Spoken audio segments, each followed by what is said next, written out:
Cold turkey is no way to break your bad habits. That's why today we're talking about our sponsor, Fume. Fume is an innovative, award-winning flavored air device. Instead of electronics, Fume is completely natural. Instead of harmful chemicals, Fume uses delicious flavors. I love Fume because I think it looks stylish, it looks chic. Join Fume in accelerating humanity's breakup from destructive habits by picking up the Journey Pack today. Head to tryfume.com and use code Rivalry to save 10% off when you get the Journey Pack today. That's tryfum.com and use code Rivalry to save an additional 10% off your order today. Head to tryfume.com/rivalry and use code Rivalry to save an additional 10% off your order today.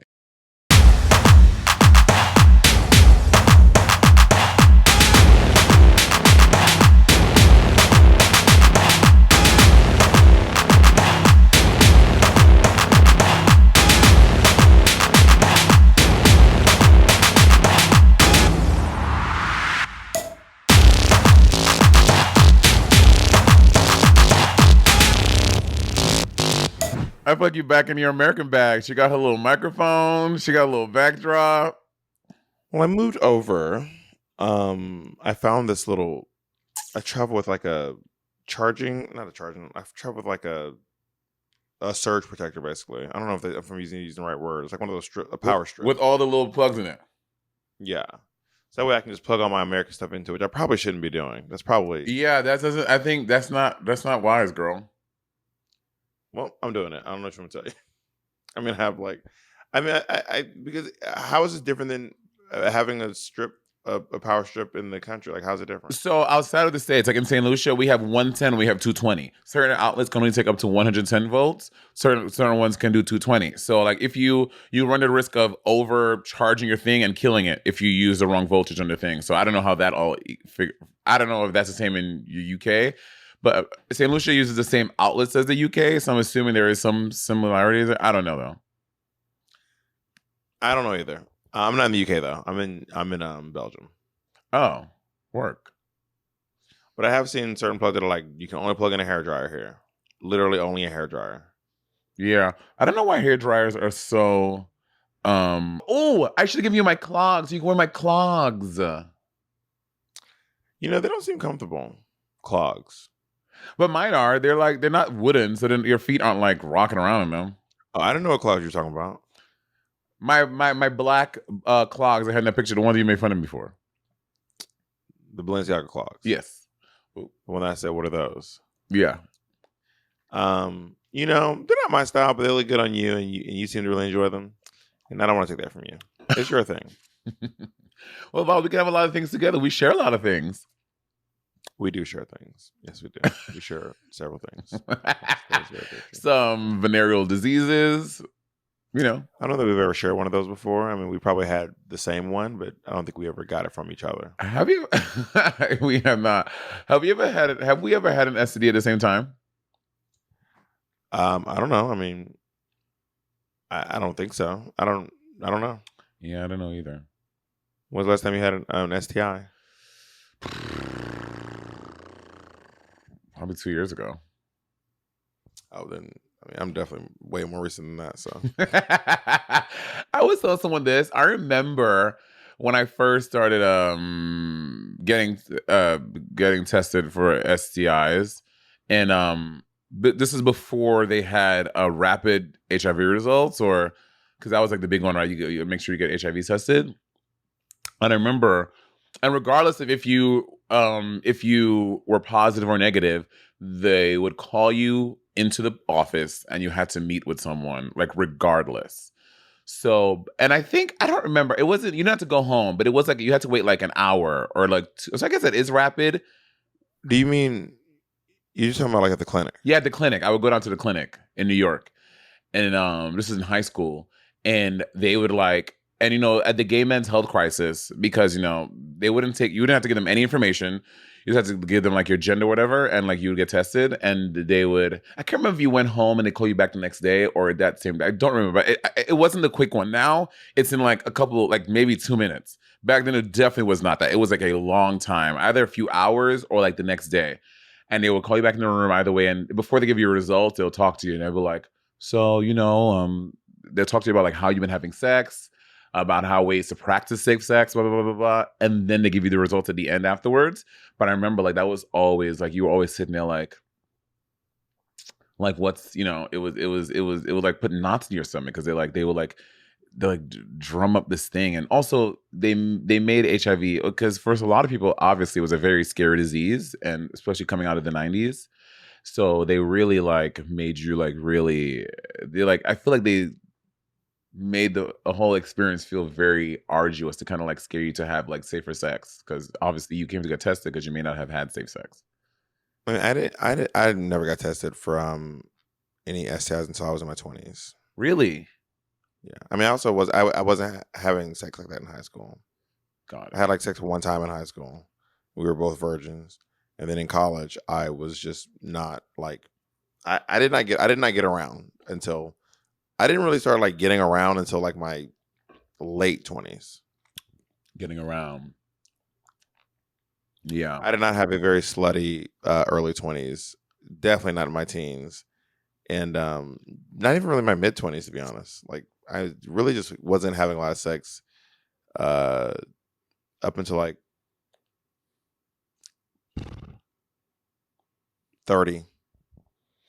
In my early 20s, it just felt like sex was just so accessible, just so available, especially in New York City. Just feel like sex was like everywhere, like the blue store. Like it just felt like sex was just always around, like always available. I think people were having sex in Atlanta, and also bear in mind, I was living in New York City for a lot of this. I just wasn't very I just wasn't sexually active in my early 20s. Just kind of, I mean, not that I wasn't having sex, just really not very often. Just like I would go months without having sex in my early 20s. Yeah. Months. Early 20s. Something. Oh, Arstine and I were talking. Like, do you realize like a lot of like our songs from like high school and college, they're like people think they're not college maybe, but like high school, like they're oldies now. Like Sierra 1 2 Step, kids they call them oldies. You know, the song's 20 years old. That's crazy. The song's 20 years old, Monet. I know. I cannot believe it's that old. That's what I'm saying. Like I can't believe 1 2 Step came out 20 years ago. That seems crazy. Well, I don't know if that specific song came out 20 years ago, but roughly, it came out roughly 20 years ago for sure. But I guess I've already kind of had this reckoning. There was like one or two songs where I was like, oh no, and now I'm kind of like, oh yeah, that actually makes sense. So now I'm kind of like, of course, NSYNC is an oldie. Of course, Sierra's an oldie. Yeah, this one still came out 19 years ago. Of course, The Miseducation of Lauryn Hill is an oldie. Of course, any song with all those Timbaland songs, those Justin Timberlake songs. Of course, they're all oldies. Why wouldn't they be like? But I guess I've already had this reckoning where I was like, oh, interesting. But I'm trying to think like what for me in like my 2000, like what was like an oldie song? Like something that came out 20 years before that. I said a hip hop, a hip to the hip hop, and you don't stop. A rocket to the bang bang, boogie to up But that would jump have the been boogie. oldie. I would consider oldies like Patsy Cline, like songs like from like the 60s and I would feel like it's oldies. We called 80s hip hop oldies when I was in the 2000s for sure. When I was in college, Run DMC was 100% oldies. This is not even up for debate. That when in the year 2000, Run DMC was oldies. For where I'm from, anyway. Yeah, man, I don't think I have that experience. I mean, I also don't remember. I can't remember anything. Yeah, interesting. I mean, you guys thought that like 80s songs were not oldies in the early. You thought that like AC/DC's Back in Black was not an oldie in the early 2000s? I guess the language I would use, we wouldn't call it oldies. We're like, oh, it was just an 80s song because they're so representative of the time, like tonally and sonically. But I wouldn't say they were oldies. Like to me, oldies were like 50s and 60s songs, not necessarily just because, not even 70s. I would have called it oldie. It's called a disco, right? But it didn't. I wouldn't call it oldie because even though it was from the 70s, it didn't feel old. It felt like not new, but it didn't feel like an oldie. Like Patsy Cline feels like an oldie song. That's a very interesting take. Oldie's not a genre. I know. Well, is it? I think it is. Oldie is not a genre. Let's look it up. Oldie's not a genre. Oldies. Like country is a genre, R&B is a genre, rock and roll is a genre, rap is a genre, hip hop is a genre. Okay, you're right. Yeah, oldies is a term for musical genres such as pop, rock, blah, blah, blah, blah, blah. Yeah, okay. Like how would oldies be? Patsy Cline is country music. Is it? She didn't make oldies music. It wasn't called oldies when she made it. But sometimes. Like, for it to be a genre, it has to be that genre when you're making it. You don't make oldies in the time. Things become oldies. But Patsy Cline is definitely a country musician for sure. I didn't She's know that. for sure a country musician. Crazy. I'm crazy Well, is for she you. considered country? I don't know. Let me see. I'm pretty sure Patsy Cline does country music. What genre? Because Crazy's not a country song. Patsy Cline. Patsy Cline. Oh yeah, country music singer. Yeah, she's a country singer. Yeah. You Virginia. guys are thinking I'm fucking crazy. Virginia Patterson Hensley. She was born in 1932. She died in March. Oh my God, she was only like 30. She's only 31 years old. How'd she die? I do not know how Patsy Cline died. Oh, Patsy. No, it's probably like, was it probably a health thing? Probably like a cancer or something, maybe. I'm assuming. Oh, little Patsy. Oh, she died at 30 in a plane crash near Camden, Jesus. Tennessee. Damn. Oof. I know.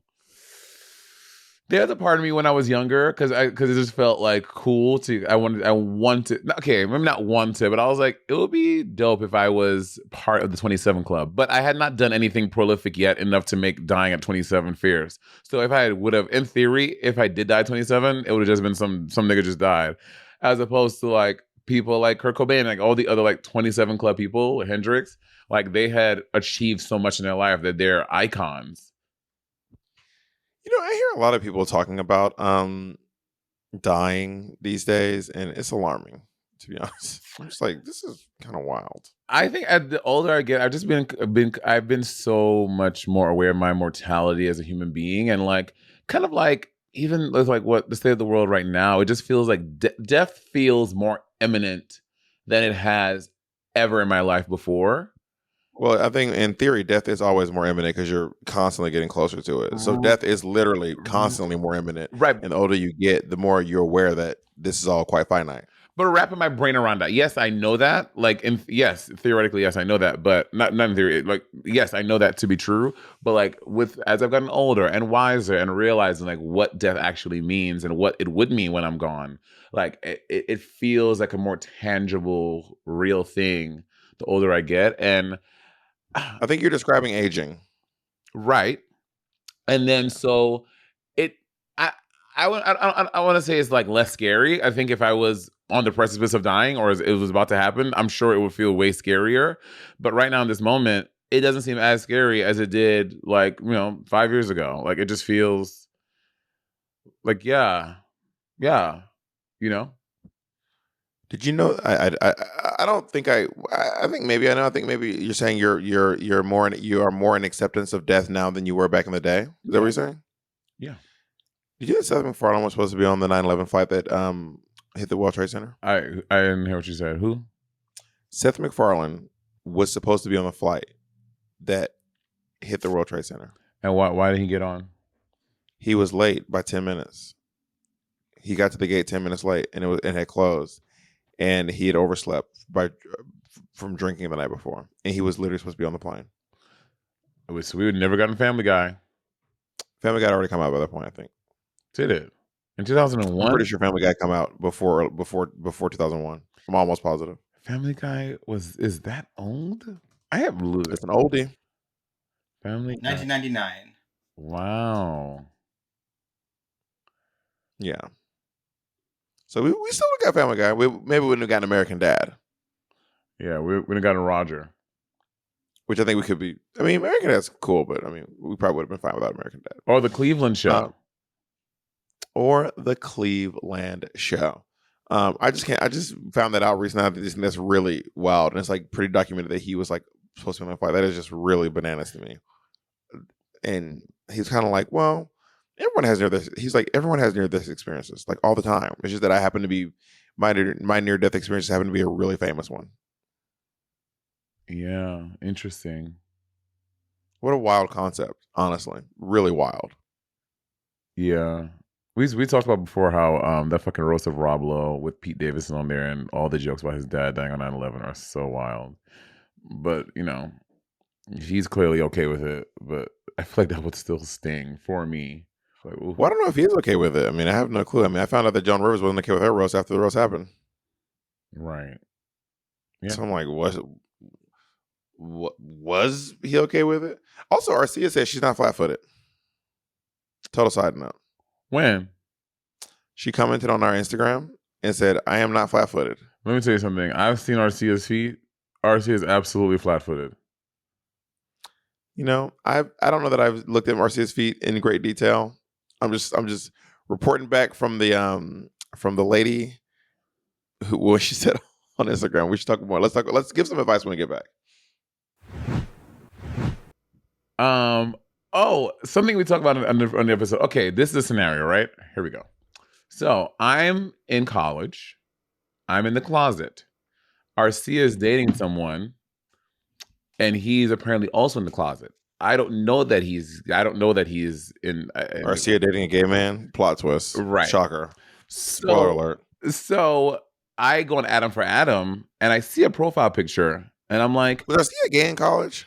No, Arcia was not gay. Arcia has only been gay for the past 2 years. Her. And then so I see a profile picture on Adam for Adam, someone close by, and I'm like, I recognize that bedspread and that headboard. That looks so familiar. Come to find out, it's Arcia's boyfriend. He's on Adam for Adam.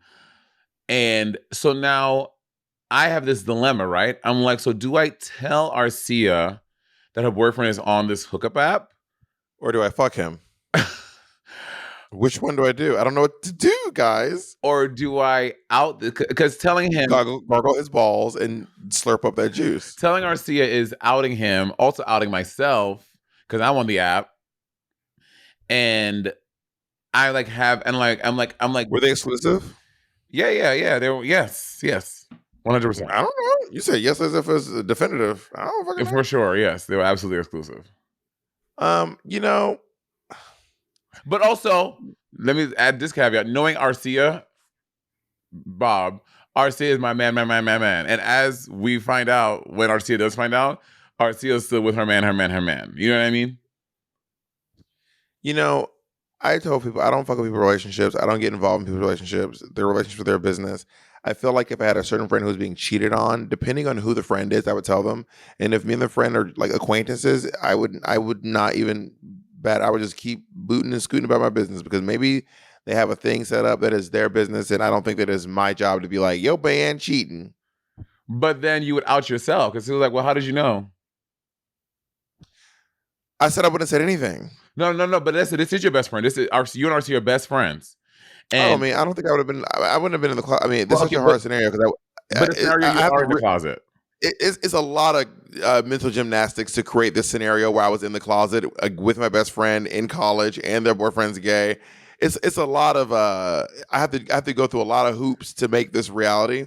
But chances are, if I was in the closet, I wouldn't have said anything. Right. Yeah. Because when you're in the closet, you're not operating from a place of like of honesty or any level of sincerity. Your entire life is a facade. Everything you do is a facade. Right. That was literally my situation. I'm like, I want to tell her, but bitch, then I'm outing myself. I'm outing. And also, I felt some type of like... Wait a minute. That being said, I did suck my best friend's dick in college, and I didn't tell. You did? My best friend's boyfriend. I've told this on the podcast one time. No, you did not. One time, I was like in bed, and then like I just felt someone like crawling in my bed. And I was like, oh my. Like, imagine you're waking up, you're like, what is going on? You have so many interactions while you're asleep. This is insane. Do what? You have so many interactions with a bed and sleep, and you being surprised. I was like, what is happening? And then he was like, shh. And I was like, Alicia's room is on the is literally on the other side. Like, go to this. And he was like, no, I'm drunk.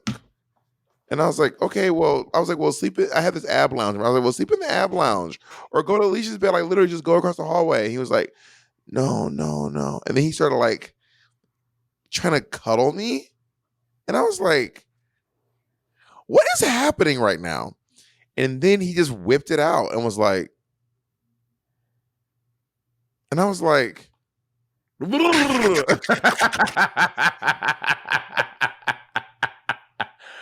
You have And never told me this story. then he finished his business, and then he all of a sudden he sobered up and went back across the hall. Was like, "All right, holla at you." Did you?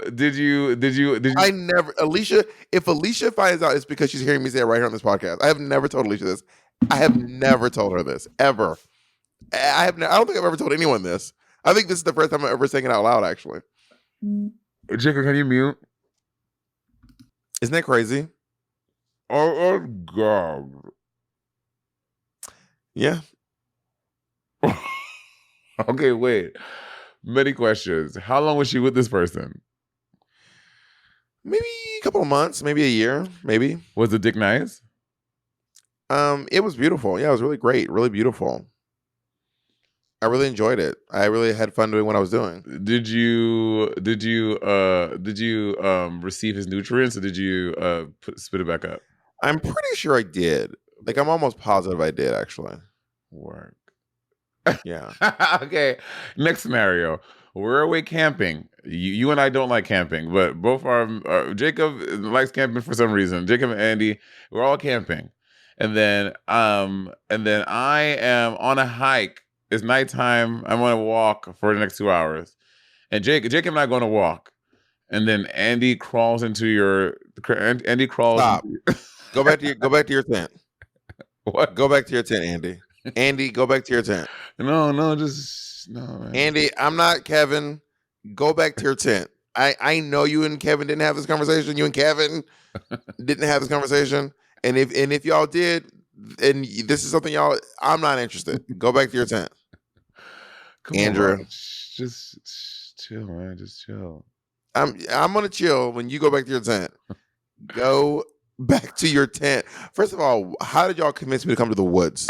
Let's have that conversation. How did they convince me to go to the woods? Let's start with this conversation. And obviously, this is some collusion between you and Jacob. If you got me and Monet in the woods, Well, we made Bob. We made plans. We made plans to go to the woods. Clearly, Jacob and Andy have planned this, and somehow Andy convinced Jacob. But Jacob would have never asked me to come to the woods. So somehow you have convinced Jacob to get us in the woods, and now you're climbing in my bed, Andy. You need to go back to your bed, and just so you know, as soon as Monet gets back, we're having a conversation. No. Bob. Upon returning, Bob, come on, Andy. Mo! Mo! What happened? Andy is in my tent trying to fuck, girl. This is crazy. Yeah, you're trying to touch my bed. That's the scenario. You remember when I told you that your ex fucked Patty? Oh my God. I knew that, by the way. Patty and I didn't know you knew, but the moment I found out, I ran and told you. And you knew that was like, it was the instant I was like, this is crazy. This is insane. And Layla McQueen. No, him and Layla didn't fuck. They fooled around. They didn't fuck though. I'm screaming. Wait, Jacob, you're gonna say something. He said, okay. Then nothing happened. Okay. It's 100 years in the future, Bob. Monet has just passed away. Her husband comes to your hotel room looking for comfort. Yes. So I'm old as hell. Yes. Right? I'm old. I'm rarely getting laid. It's going down. I'm old. I don't get laid very often. Oh, immediately. I'm dead. Whatever. I'm dead. How am I supposed to mourn? Okay, here's a question. Would you have sex with a friend? Wait. When I'm old, at a certain age, I'm just going to be starting getting hookers often. I don't think I would want to have sex that much when I'm old. Like, I just don't think that's going to be one of my things. I mean, I think as often as I want to hook up, I'm not. When I'm over a certain age, I'm not going on Grindr. Right. No. I'm gonna have 3 or 4 guys I call, and we're gonna have a nice transaction. Would you fuck a friend's, not ex, but like divorce, like someone they were married to, their ex, like ex-husband or ex-husband, ex-wife. Yeah, it depends on who it is. Work. Who's the friend? This is all very important. Who's the friend? Who's the ex? Mateo and his ex. Yes. No. First of all, Mateo just aren't interested in the same kind of guys at all. And also, even if somehow Mateo just started really being into feminine fags out of nowhere, flimsy feminine fags out of nowhere, I would never, because Mateo would be Mateo once cried because I looked at his ex-boyfriend's Instagram. It would be. And I need you to know I'm not kidding. I literally looked at his ex-boyfriend's Instagram and Mateo started crying. Okay, context. They broke up. I said he was ex. Well, you're making it sound like he was crying out of jealousy that you were looking at the profile, and No, I would just what like to happened clarify was- that he what was happened crying was because Mateo- it was this is what staggering happened. it back up. What happened was they were broken up, and Mateo was like, my ex was really skinny. I was like, he was skinny? I don't remember him being that skinny. And Mateo was like, he was really skinny. And I was like, let me see. And then I looked up his profile, and then Mateo started crying. Yeah, you could not fuck Mateo's ex-husband. That would be like no good. What about Nick? Yeah, I would fuck Nick's ex-husband for sure. Do you I don't think think Nick would be okay with that? I don't think Nick will care. I really don't think Nick will care. I really don't. I'm gonna call Nick Smith What right about- now. Bob, What about okay, him, let's take bets. I think Nick will care. Jacob, what do you think? Nick's not going to care. Y'all know Yeah, Nick not at better all. than me though, so we'll see. Nick won't even care a little bit. But also, Nick's not married, so he also is putting himself in that situation. So I would say his hypothetical answer would be no. But Did you have another person, Jacob? Your call I was has gonna been do Monet. forwarded to an automated voice Damn. messaging system. I'm gonna leave a message too. Nick Damn. is not available. Watch this. At the tone, please record your message. When you've finished recording, you may hang up or press 1 for more options. Listen to me, you white devil. The next time you end, you press the fucking block button on me, bitch. It's gonna be your last motherfucking day. Send you hear me? Call me back when you get this motherfucking voicemail, bitch. We're in the podcast. All right, bye. This message is for Rachel, you big, fat, white, nasty, smelling fat bitch. Why you took me off the motherfucking schedule, trifling, dirty, white, racist ass, big, fat bitch, oopa loompa body ass bitch. He literally said, "Hey, I'm sorry, I can't answer. I'm at the dentist's office." Oh, that's right. Nick isn't getting oral surgery right now.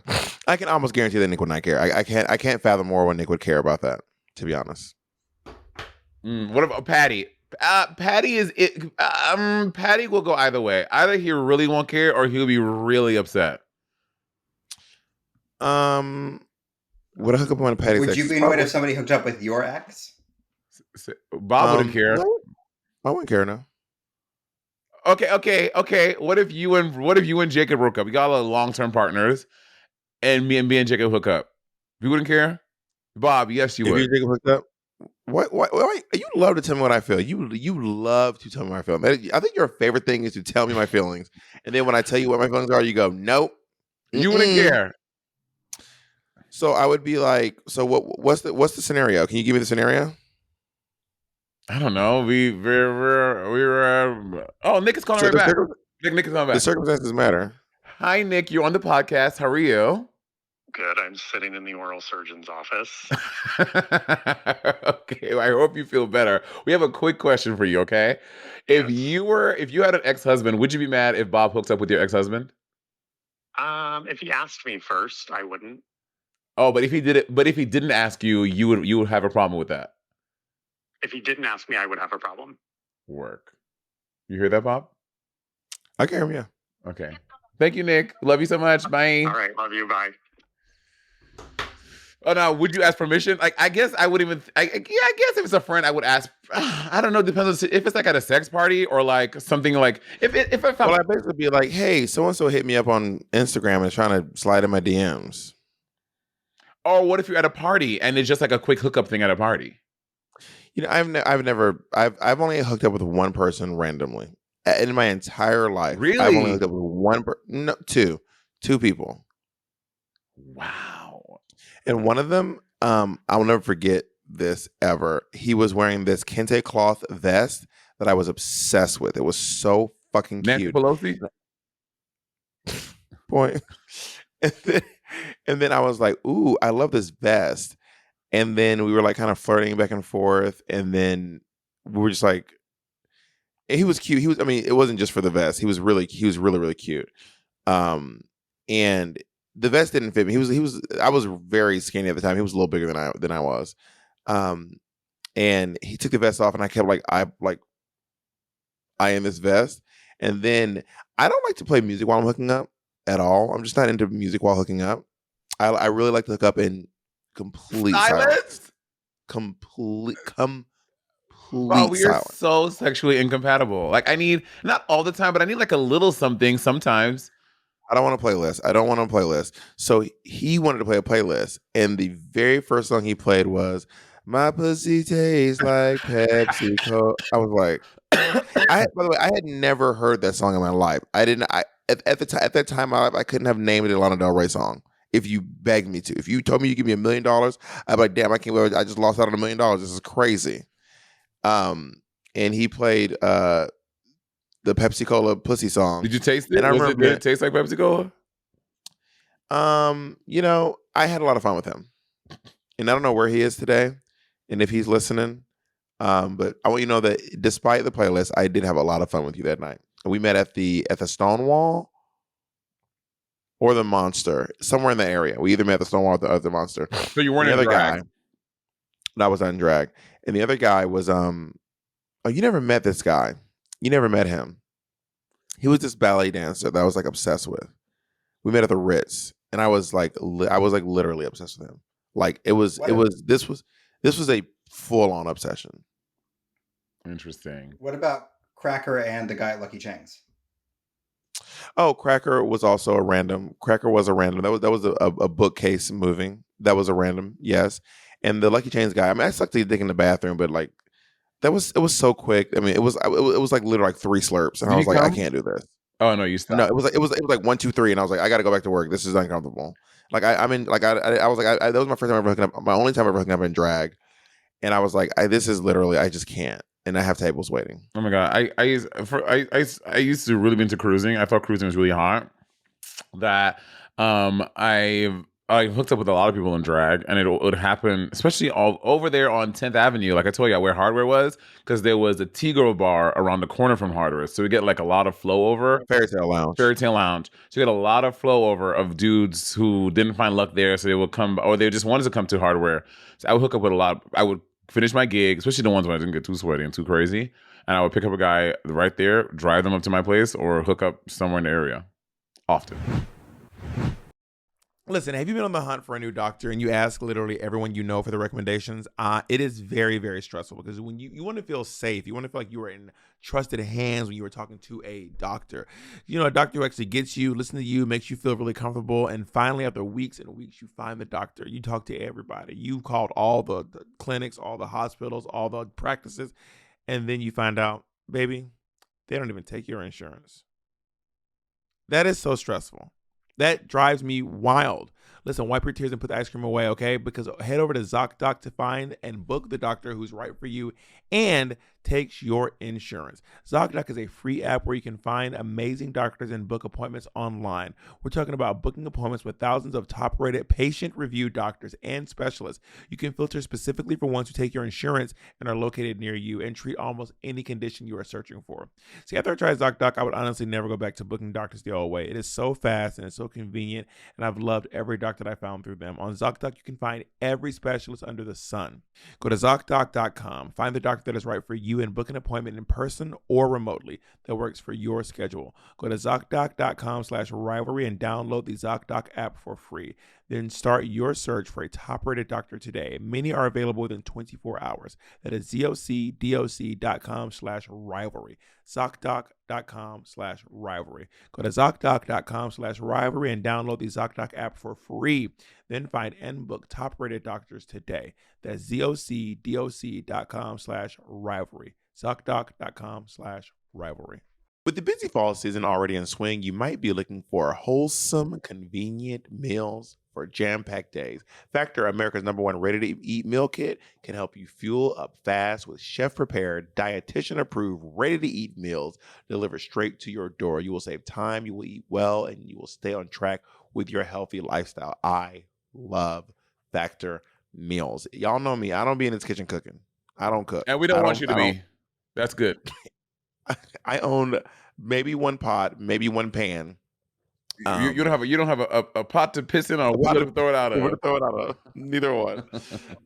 Listen, if you're too busy, and also to be fair, I'm too busy to cook. And if you're too busy this fall to cook, but you want to make sure that you're eating well with Factor, skip the extra trip to the grocery store and the chopping, the prepping, the cleaning up. It's all too much, but you can still get the flavor and the nutritional quality that you need. Factor's fresh, never frozen meals are ready in just 2 minutes. So all you have to do is heat them up and enjoy them, and then get back to crushing your goals.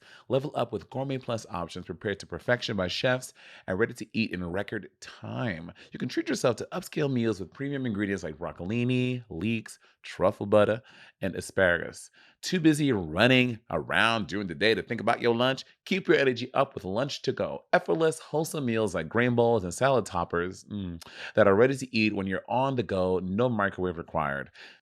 This October, get Factor and enjoy eating well without the hassle. Simply choose your meals and enjoy fresh, flavor-packed meals delivered to your door, ready in just 2 minutes. No prep, no mess. Head to factormeals.com/rivalry50 and use code rivalry50 to get 50% off. That's code rivalry50 at factormeals.com/rivalry50 to get 50% off. I'm doing Factor. I'm excited right now. Factor's great. I really recommend it. Now, I know cold turkey sounds good, and it's great on a sandwich from the deli. But cold turkey is no way to break your bad habits. That's why today we're talking about our sponsor, Fume. It's very German, Fume. I love it. Get a little umlaut over the U.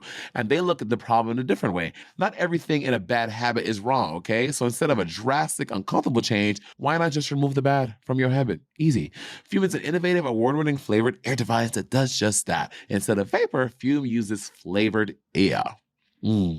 I love a flavored air. Instead of electronics, Fume is completely natural. Instead of harmful chemicals, Fume uses delicious flavors. You'll get it. Instead of bad, Fume is good. Is that easy, y'all? Very, very, very easy. Your Fume comes with an adjustable airflow dial and is designed with your movable parts and magnets for fidgeting around, giving your finger a lot to do, which is helpful for de-stressing and anxiety while breaking your bad habits. I love Fume because I think it looks stylish, it looks chic, and honestly, let's be honest, today, the look is very important, okay? As an aesthetic person myself, I'm obsessed with it. The flavors are intense and it always hits the right spot. Stopping is something we all put off because it's hard, but switching to Fume is easy, enjoyable, and even fun. Fume has served over 150K customers and has thousands of success stories, and there's no reason that can't be you. Join Fume in accelerating humanity's breakup from destructive habits by picking up the Journey Pack today. Head to tryfume.com and use code RIVALRY to save 10% off when you get the Journey Pack today. That's tryfum.com and use code RIVALRY to save an additional 10% off your order today. Head to tryfume.com/rivalry and use code RIVALRY to save an additional 10% off your order today. Yeah, there were a lot of chasers who would come to Lucky Chang's, but I only ever fool with one of them one time. Did I ever tell you about the ballet? Wait, did I ever tell you about the ballet dancer? You told me about the ballet dancer. I think you tried to show me his picture one time. Where you do tell me about him. Yeah, you did. He's like a light-skinned black dude, really, really muscly, and he had cornrows. Yeah. Well, he wasn't really muscly. That's not. He was very toned. Well, very toned. He's a ballet dancer, like toned as fuck. I was obsessed with him. Like I remember one time making him a fucking houndstooth black swan ballet like costume. It was like that was how obsessed I was. Like I went and did all the shop. This was crazy. I literally went and did all the shopping, made this entire costume, and just like bought it to him. I did his makeup for the Halloween costume, everything. I was obsessed with him. But this one guy, he was just really into being admired. Like I think that he liked being admired more than he liked me. And I remember one time he would come to my shows. I met him at the Ritz out of drag. I still remember what I was wearing. So I was wearing these. I don't know if you remember. I used to have these like dress pants, but I had cut them into capris and had sewn them up. I and I was remember. wearing a gray tank top, a pearl necklace, and a bowler with some pumps. I don't remember this outfit. That's what I was wearing when I met him. And one time he came to Barracuda to see me perform and like hang out. We were like low key. We were like kind of dating for like a couple of months, but like it wasn't official. We were just like seeing each other a lot. You know what I mean? Is that dating? That is dating. Yeah, we weren't boyfriends, but we were like seeing each other Yeah. and like sleeping. And he was sleeping in my place sometimes.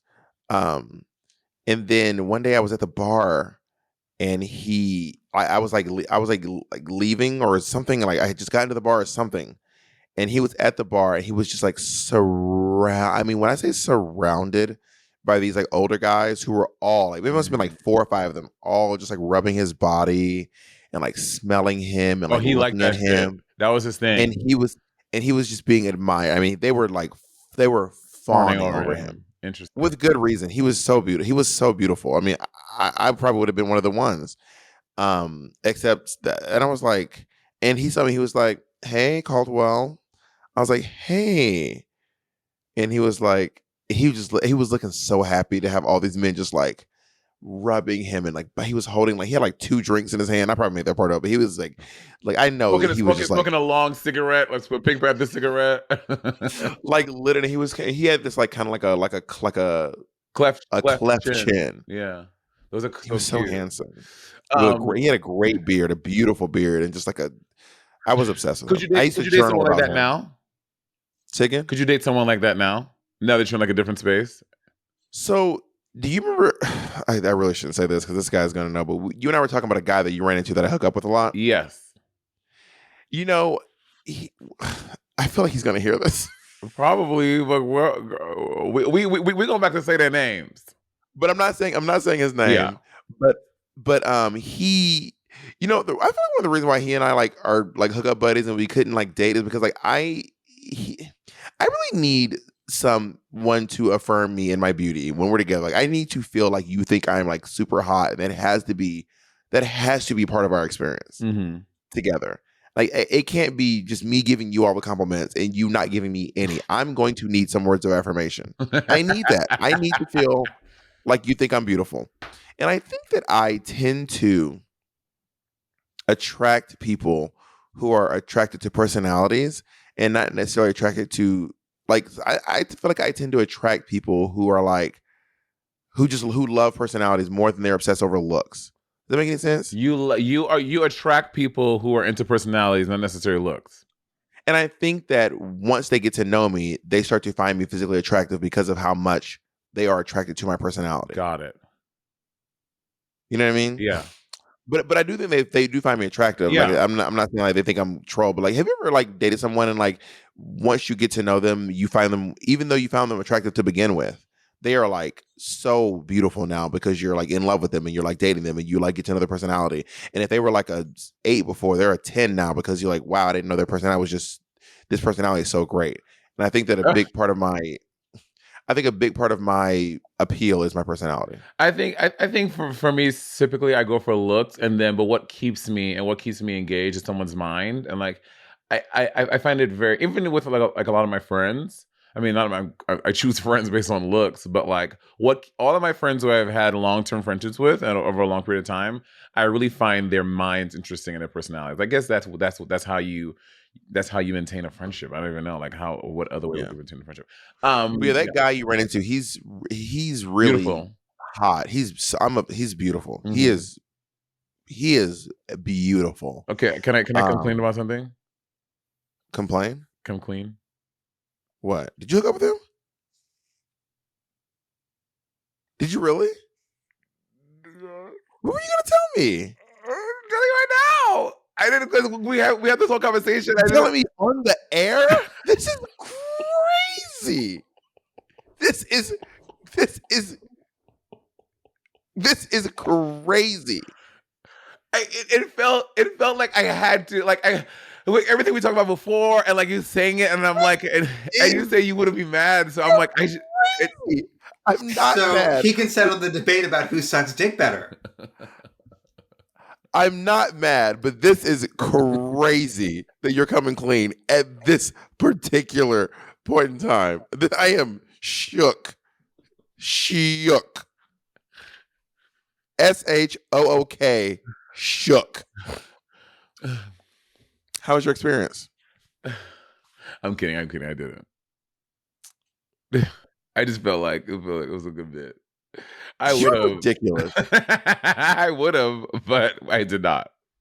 And honestly, I recommend it. He's so beautiful. He is very beautiful. I would have. I feel like I would have really enjoyed myself. But you don't strike me as someone who likes to do a lot of admiring. I don't. I mean, sexually, I'm into like body contact. I like in like No, admiring, like body worshiping, like being like, oh, you look at your body, it's like your body is so great, and just sexually, like affirming. yes, only in a sexual like manner though, like not like just like we at the bar. I mean, yeah, at the bar too. My partner, yeah. I like to tell my partners how great their body looks. Like, I like to give specific compliments about their bodies. They're like, wow, that looks so sexy. I do that too. So we were interesting. We were talking about love languages, and like what you was kind of saying earlier. It seems like your top love language is acts of service, No, words of affirmation. words of affirmation. But when you're courting someone, you're like doing a lot of stuff, like that ballet that guy. You're like making stuff for them. You mean what I do for them? What I like to receive? What you do for people. I love acts of service. I love and I love grand gestures. You do acts of service for me as often as well. Yeah, I love acts of service and I love grand gestures. So like if I have an opportunity to like come to see you in the opera or if I can go get someone a gift or if I can make a night special. I love grand gestures. Is that one of the love languages? Grand gestures would fall under acts of service. Acts of service. Yeah, so I love acts of service, and I also love to, and I like to give words of affirmation. I like to tell my friends that they're doing a good job, or tell them that I'm proud of them, or stuff like that. Yeah, and I like to receive words of affirmation. And I don't really need acts of service, to be honest. Well, that's not true. Jacob does a lot of acts of service for me, and I really appreciate it. Like, I didn't realize I liked it until Jacob started doing it. And I was like, oh my God, this is so great. Like, I will come in and Jacob will like order my favorite meal, and he'll like do stuff, and it feels nice. What's at the bottom of your list? I don't know what the languages all are. What are they? Acts of service. Acts of service. We're getting emotional thinking about how nice Jacob is to me. Aww. My little Roberta. He's very sweet to me. Oh, this is so cute. Let me tell you something. All these little podcasts that you don't be here because whatever. Bitch, I say one thing. Jacob little camera click on. He'll be like, so for my man, about my man, let me tell you. I'll be like, calm down, boo. It's not all that. Well, Jacob's my baby. I was gonna say, oh yeah, it's acts of service, quality time, gifts. I'm not a quality time girly. Woo, I'm not a quality time. I'm like, nigga, go do something. Damn. Can you do something? There's got to be something for you to do that don't involve me. Jesus, that's the bottom. Okay. Well, I should hear the rest of the list, though. It's acts of service, quality time, words of affirmation, physical touch, receiving gifts. The bottom of the list is quality time. Hey, you got to go do something. You need to go do something. Please, I'm begging you to go do something that doesn't involve me. I'm screaming, please. I don't know what mine is. I don't know if I'm allowed to say this on the podcast, and Jacob, we can edit out if we need to, but Jacob's like seeing someone else and having time in my home by myself is like, this shit is fucking, it's so amazing. I didn't even know life could be this great. But I also love when Jacob's home. But when I be home by myself, I'm like, I am up in this house by myself. Look at me. Yeah, I think I like. Look at me up in this house by myself. Jacob, are you there? Are you there, Jacob? Jacob's Yeah, I'm here. I feel that when you were dating somebody else and you were at their house, I was here having a great time. It's so great. You get in the house like, I can like listen to music in every room. I can also something that Jacob does that is truly insane. And someone else, I met someone on tour who does the same thing, and I'd be like, this is crazy. What? Like, I can't remember who on tour does it, but if I'm watching it, if I'm watching a TikTok, Jacob would just sit directly next to me and watch his own TikToks at full volume. I'm like, this is crazy. I'm like, I can't hear my TikToks. This is crazy. And Jacob would be like, well, I want to sit next to you. And I'd be like, okay. So then I just end up watching his TikToks. I mean, our algorithms are very similar. So I just end up watching his TikToks on his phone. But then Jacob scrolls so fast. Jacob, like, I will watch. Jacob knows this about me. Even if something's bad, I will finish it.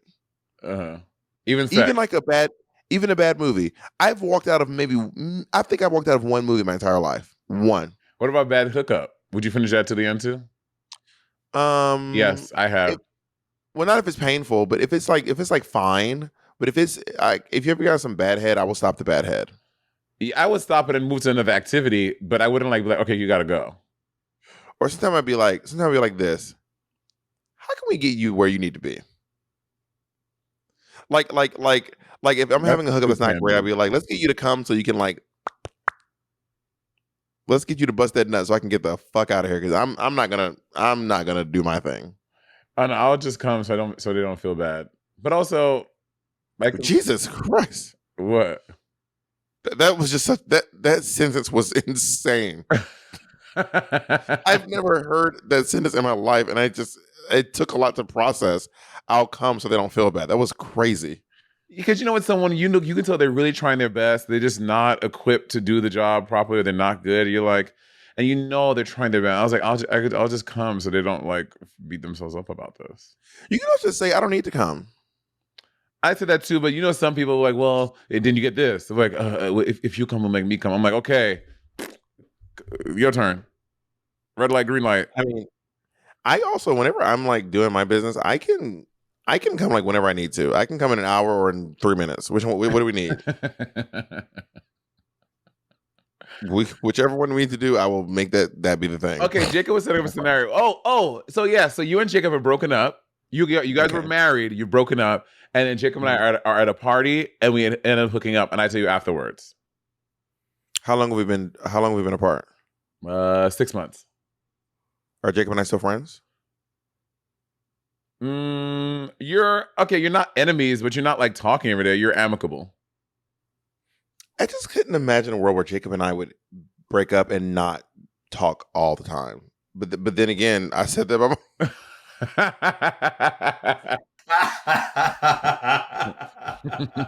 I said that before.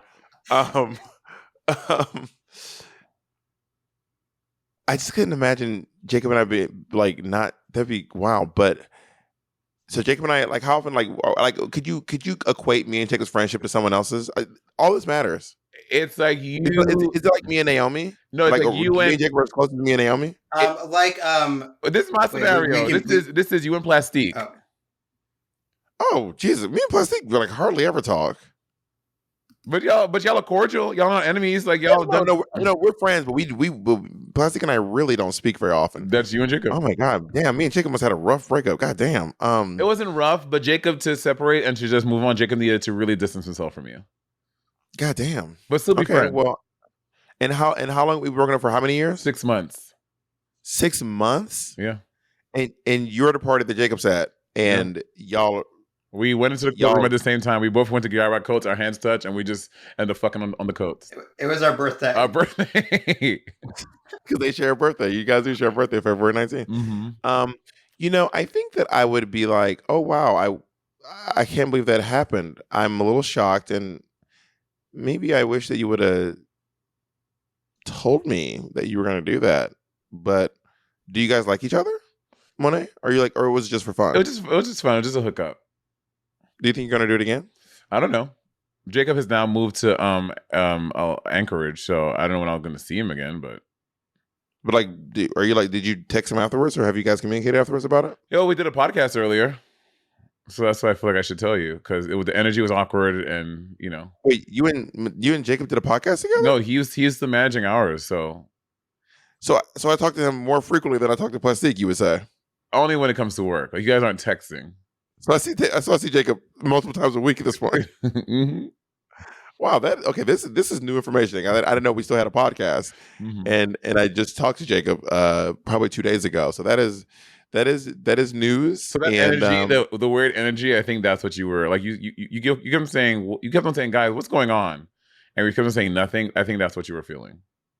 Got it. Well, y'all are adults, and that is a little bit alarming. But I mean, he's not my property. Like, Jacob doesn't belong to me, and as long as you two are both consenting, I mean, pop off. Are you mad at me? No. How'd you feel if I fucked your ex? I mean, he's a race chaser, so I probably stand a chance. He's not a race chaser. How many drag race girls you got to fuck for your race chaser? Okay, he only had sex with one drag race girl. How many drag race girls you got to hook up with for your race chaser? I don't think him and Layla hooked up. I think they just like flirted. I don't think there was even they hooked up. They hooked up. I don't think so. I'm not asking you. I'm telling you. I'm not asking you. I am telling you they hooked up. Interesting. I would ask you your experience, and that was so long ago. I genuinely would be like, work. Like, what's the number of drag race girls you have to hook up with before you're a race chaser? Bitch, I might be a race chaser. I would say 3 or more. Like after 3. You try to put the number underneath your amount, so you're not a race chaser. They got on the show. What'd you say, Jacob? Does it count if you hooked up before they got on the show? No, I don't think so. Oh, then I'm not a race chaser at all. Then you haven't hooked up with Dahlia Sin? Wasn't that after she's on the show? No. Interesting. I was on the show. Maybe she's a race chaser. Wait, how many drag girls have you hooked up with? Just 2. Oh, okay. Yeah, I would say. Would you say after 3? Then it's like, all right, this is a pattern. Wait, why are you laughing? Wait, what's so funny? Jacob, is he frozen for you too, or just me? I don't think he's frozen. I think he's just laughing. Wait, what? What did I miss? What just happened? I'm gonna be real. I also missed something, and the connection is blacking the screen out. But I don't know what he thinks is. So yeah, I don't know either. I don't get it. Finishes laughing. I don't know what the amount is before you become a race chaser. I don't know what the amount is before you become a race chaser. I think because like 3. I think 3. Because you're like, all right. Does an assistant count as a half? No. Assistants are race chasing. No, I think assistants are race chasing. Like if you fuck an assistant? That's right. In my opinion, if you have fucked like 3 different drag race girls assistants, you're race chasing, in my opinion. Yeah, I can see that. Because that's the pattern. I can see right? That. Yeah. But also, do you... What? Oh, God, what? How would you feel hooking up with someone who you know is like into hooking up with drag race girls? Specifically drag race girls. How would I feel hooking up with someone who only hooks up with drag race girls? Not only who you know likes to hook up. Like I hooked up with one person who, I don't know if he likes hooking up with drag race girls, but like as we were hooking up, he looked at me, he was like I got to his house and he was like, by the way, like I'm not gonna be awkward. Detox fucked me once. And I was like, that was, you offer that of your own volition. That was wild.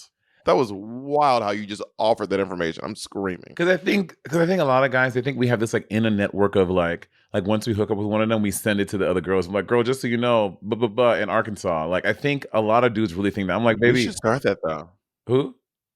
We should start that. If you want to be part of the Drag Race Slurpy Slurp Club, we can start a WhatsApp, and then whenever the queen gets to town, if you want a Slurpy Slurp, honestly, it's a win-win. No, I think that's what they think, and I'm like, is that horrible? It's not horrible because I think there's some guys who would really like that. I think some guys. Should we do one piece of advice at the end of the episode and still call it advisory?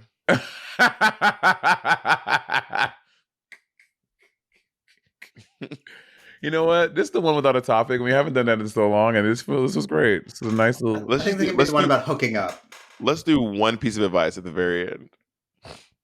Okay, let me find a good one.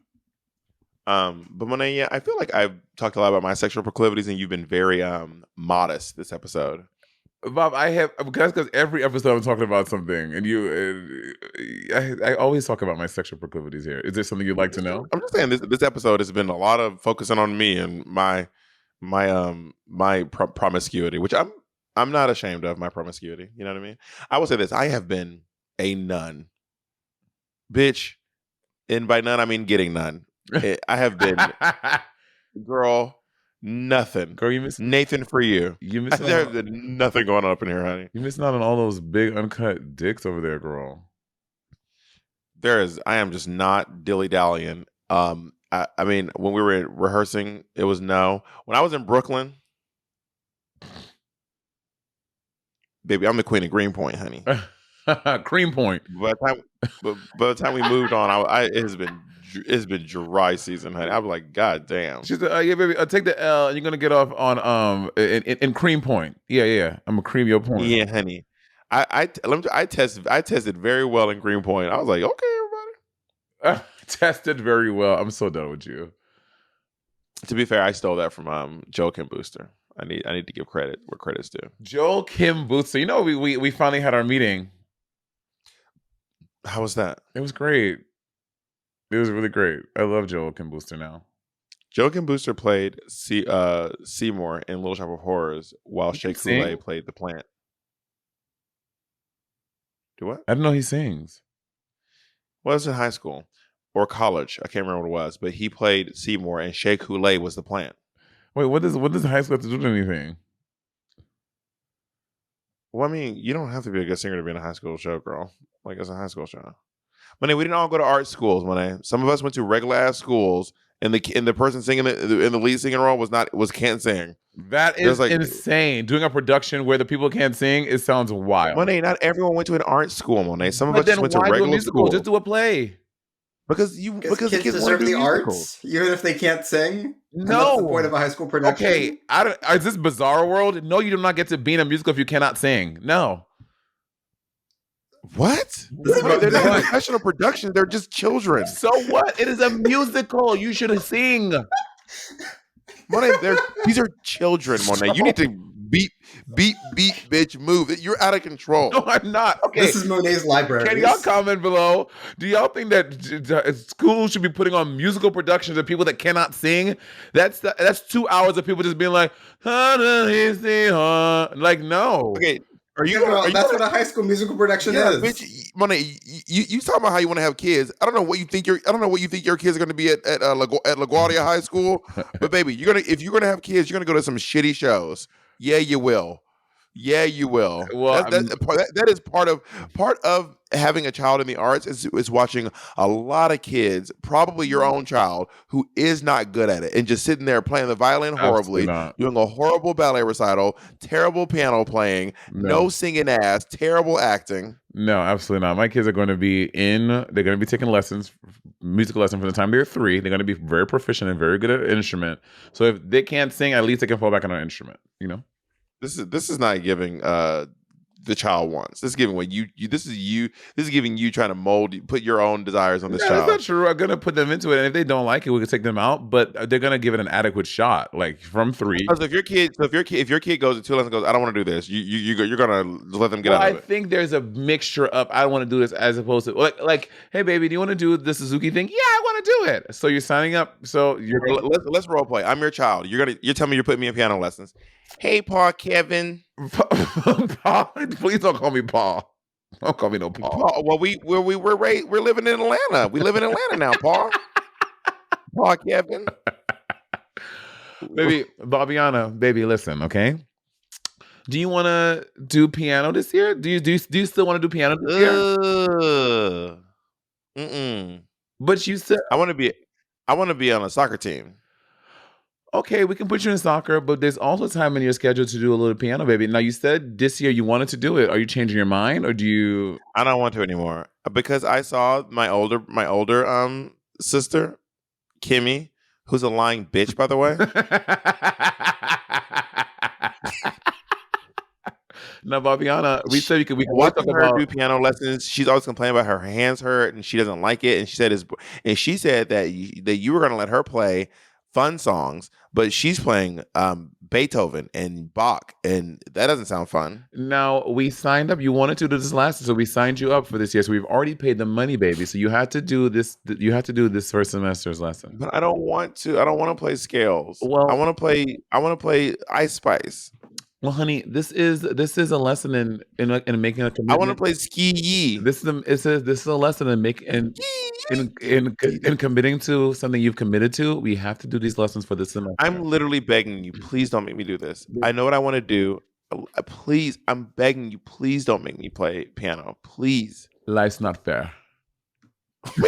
Monet, I cannot believe you're gonna make your child. This is she's begging. She's committed, begging. But that's not how life operates. You don't just get to commit to say you want to do something, then pull out of it. That's not how life works, baby. Yes, you can. No, you cannot. Yes, you can. Okay, then your ass then you go then when you can afford the $325 to get out to pay the cancellation fee, then we can do it. So how are you gonna? So get you're that money? telling me that I am a child, and you tell me that because you paid money, so you value your money over. By the way, I am still your child. You value your $325 over my happiness. But I want to teach you that you have to stick to the commitments that you've agreed to make. I will do the other ones. I just don't want to do this. I'm on the soccer team.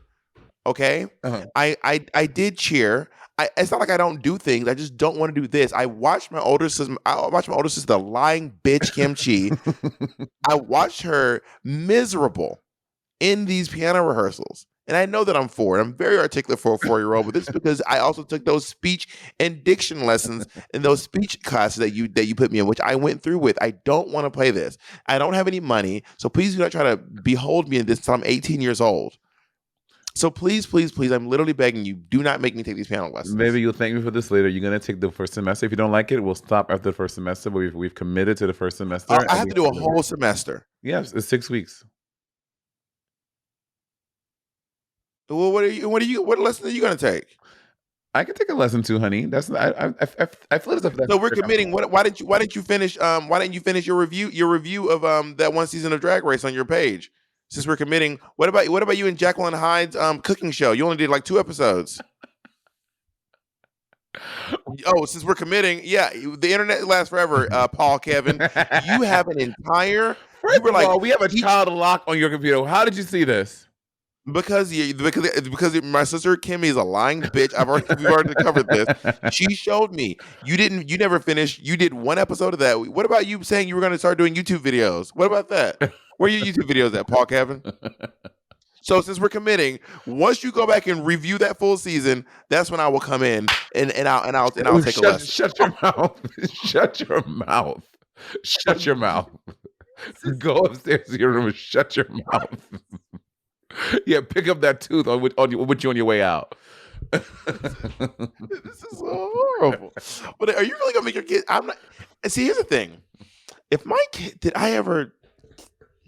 what did I ever do that I didn't want to do? Did you ever have any of this when you were kids? Stuff you don't want to do? Yes, and I regret it. My mom, I asked to do piano, and I did like. But you asked for that. I asked, like little Babiana did, and then I just chose to not do it. My mom was like, okay. But I wish you should have been like, make me commit to that. Like I said, I wanted to do it. Like she didn't ask me. I was like, I came up and be like, oh, I found this thing and it costs this much and I want to do this many lessons. I promise I'm not going to give. I really want to do it. After the lesson, I was like, I don't want to do it anymore. She's like, okay. I hated that she did that. Not you gaslighting your own mom. I'm screaming. This poor woman. Did you have anything like that? Spending her entire day pimping out cell phones to the poor population of St. Lucia, then come home to you. What did you have anything like that? No. Everything I wanted to do, I followed through, but then we stopped doing it because we were too poor to do it. See, that's good. That taught you follow through, and that's probably why you keep a lot of the plans. No, but we didn't finish any of it because I was too poor. That's probably why you keep a lot of the plans that you make with your friends because you learn from a. Oh, so you acknowledge that I keep plans. You learn from a young age to follow through with your commitments. But we ended up not doing them because I wanted to play piano, but then we couldn't afford a piano. I wanted to be in band, but we couldn't afford a saxophone. Because I didn't know you have to fucking pay for you have to rent your instrument. That's crazy. From the school band? Yeah, they don't give you instruments. You have to rent them. It makes sense because then if you break it or something, then what? I know, it's crazy. I was like, "Oh, you gonna give me an instrument?" And they were like, "No, your mom needs to give us like $160." I was like, "My mom's not gonna give me $160." So I brought it up, and I wanted to play the alto saxophone. And she was like, "Boy, you don't need to play no saxophone. Mama, whatever we could afford is my mom would go, you don't need to blank, blank, blank. You don't need no Black, yearbook. that is such a black mama thing. You don't need no class ring. You don't need no yearbook. You don't need to play no saxophone." And then my mom took me out of karate class because she thought she thought it was too violent. I think she just couldn't afford it, but I don't think she'll Oh, yeah, ever complain about I that. took karate too. Just Bob, this was back when I was real chubby. Just my little fat ass and my little gi and my little white belt that could barely, because those are big belts, and my little everybody else had like a foot of rope. Me, bitch, I had like 2-3 inches. I saw the video. I saw the pictures of you assaulting Arcia. You was thick then too. Girl, when I tell you Arcia went down, I still feel really bad, Bob. She was bleeding, like profusely bleeding blood from her head. Because you bleed a lot from your head. When you get hit in your head, you bleed more than other places. I mean, have I ever bled from the head? No, but I did. We had a boy in our neighborhood named Andy when I lived in Phoenix City, Alabama, who would we saw him get his head busted several times. And there was one time, 2 times actually, I saw him where it was, when I say gushing. Yeah, blood is like, oh my God. I mean, there was one time that we used to have these things called dirt bombs. And the dirt bomb is just mud that has hardened and it looks like a rock, but it's not a rock. And when you throw it at someone, it just explodes. And it's kind of funny because they don't hurt. And I was also in a neighborhood that was being built. My mother swears we didn't live in the woods. I'm telling you, we lived in the woods. Everything around us was trees except the neighborhood. It was a circle. The neighborhood was a perfect circle, and there were trees. Mom was like, we didn't. I was like, Mom, if you walked across the street, you were in the woods. She's like, boy, you didn't live in the woods. Anyway, so you thought it was a rock. One time a dirt bomb. We were playing, and this kid found a giant dirt bomb. We were all throwing them at each other. We were because these houses were being built, so we'd play in the houses as they were being built on the days that the construction workers were working on them.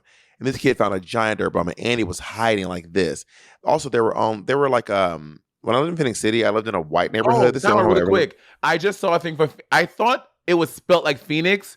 No, it's spelled FENI. Accent X. I thought the whole time it was spelled Phoenix, but y'all just called it Phoenix. No, it's Phoenix City. There's no O in Phoenix City. Got it. Where did you see Phoenix City written down? I don't know. I was here in LA and I was driving somewhere and I saw a thing that said Phoenix, Alabama. And I was like, oh, that's probably what Bob was talking about. Yeah. Anyway, so Andy was hiding. There were like 2 black families in this whole neighborhood. This is the only time in my childhood that I lived in a white neighborhood. And they were targeting us, and it was Alabama. So they used to hit us with the slurs. It was crazy. Me and this one family from Syracuse, New York. Anyway, one of the kids from Syracuse was standing over Andy. Andy couldn't see him. Andy was looking at me, and I saw him with a giant dirt bomb, and he dropped the dirt bomb on Andy's head, and it was not a dirt bomb. It was a piece of concrete surrounded by mud. Baby, he dropped a concrete brick. He basically dropped a cinder block on Andy's head. This black kid in this white neighborhood dropped a cinder block on a white kid's head. Andy immediately starts screaming, and when I tell you, it was shooting into the air. And then the race campaign they had on me and that black family, like we ganged up and whooped his little white ass. Oh, that's very gruesome. Well, then there was also a black family next door. There was a mixed race family next door. So it was a black man, a white woman, and black kids. I think the correct term these days is biracial. Biracial people have. You're probably right. Also, last thing I want to say. She's biracial. What song is that? It's just this TikTok thing. Oh. Pause. Last thing I'll say. Sorry. KFC in the UK. Thank you. I be telling people that, Bob. It's different. It's so good. I'm going to order it after this. KFC in the UK, I don't know. And again, not like they got a whole lot of seasons over there. I don't know what's different. The chicken, whatever. It just tastes good. It's so much better. I'm in Belgium, so I can't vouch for Belgian KFC, but UFC. I mean UFC.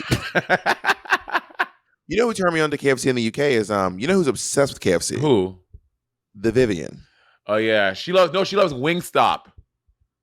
Oh, she moved on to Wingstop. Back when I was touring with her obsession was KFC and Jurassic Park. The Vivian, she is obsessed with wings because Wingstop has like it's a fried chicken eating bitch.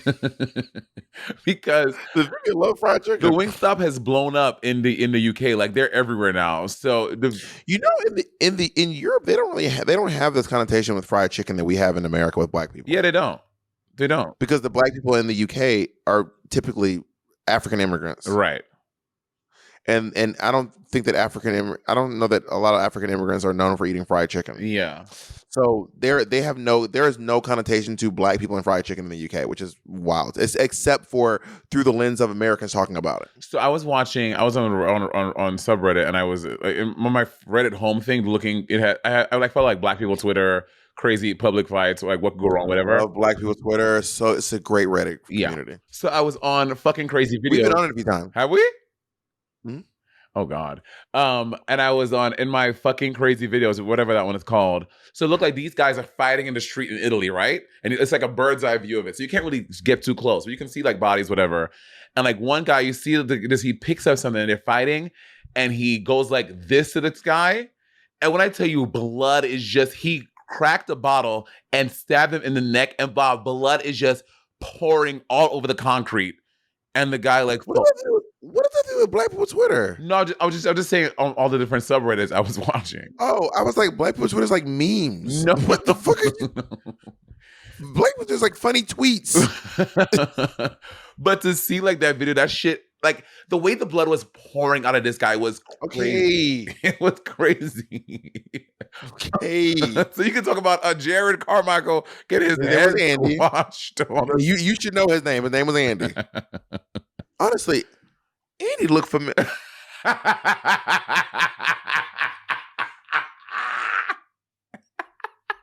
old is Andy? When we first met, Andy's 33. Andy looked like a kid with his big ass head. You know how kids have big heads? Andy looked like a kid with his big ass head.